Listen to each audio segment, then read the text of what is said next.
রবীন্দ্রনাথ একজন বাঙালি কবি, যিনি বিশ্বসভায় আমাদের সমস্ত গৌরবকে প্রতিষ্ঠিত করেছেন কর্ম দিয়ে, রচনা দিয়ে, সৃজনশীলতা দিয়ে।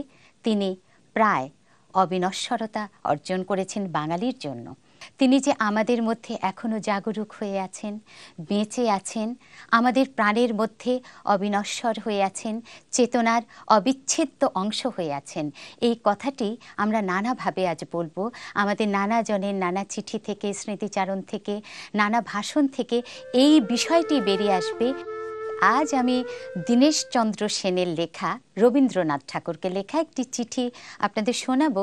চিঠিটি লিখেছিলেন 26শে আগস্ট 1900 সালে, এবং এটার ভেতর থেকে বোঝা যাবে যে তিনি যে সময়ে তিনি বেঁচে ছিলেন, তখন তার লেখা পড়ে মানুষ কতখানি উতলা হয়ে উঠতেন।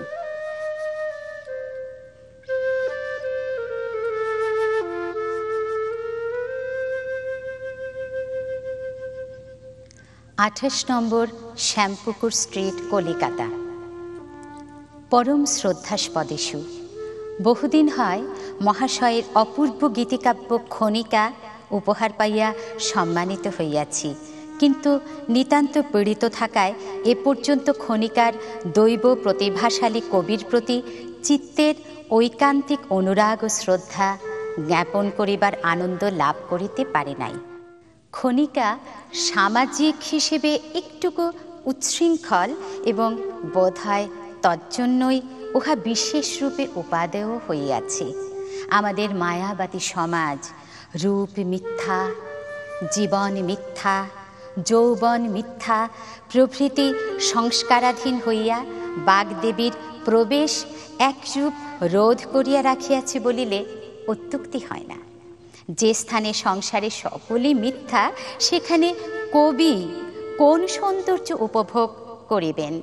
কবির উচ্ছৃঙ্খলতায় নবজীবনের আনন্দ সূচিত হইয়াছে, এবং ঊষর দুঃখময় ক্ষেত্রে গঙ্গা ধারার ন্যায় একটি পুণ্য প্রবাহ সঞ্চারিত হইয়াছে।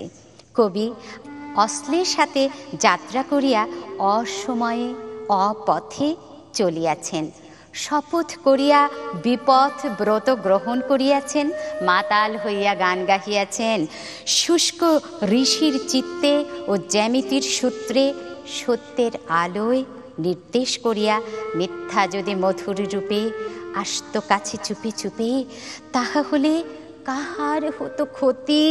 স্বপ্ন যদি ধরত সে মূরতি বলিয়া কল্পনার সৌন্দর্য অঙ্গীকার করিয়াছেন। কবি কলঙ্ক ও নিন্দা পঙ্কে তিলক টানিয়া হাসিতে হাসিতে প্রেমের গীতি গাহিয়াছেন। গীতিগুলির সর্বত্রই উচ্ছৃঙ্খলতা ও সৌন্দর্য। এই অসংযত বাক অথচ সুন্দর কবিকে সামাজিকগণ কি বলিবেন?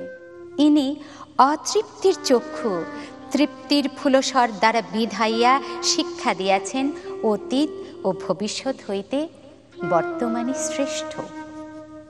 এই মুহূর্তের শ্রেষ্ঠত্বের বিজ্ঞাপনী লইয়া খনিকা আমাদের নিকট আসিয়াছে, কিন্তু ঈষৎ বিদ্রুপাত্মক প্রকৃত সৌন্দর্যের প্রতি কটাক্ষক্ষেপী আপাত চপল কবি মধ্যে মধ্যে যে সুগভীর রাগিনী জাগাইয়াছেন, তাহা খনিকার ঘন স্বপ্নকে গূঢ় তত্ত্ব সমাবেশে মহান করিয়া তুলিয়াছে।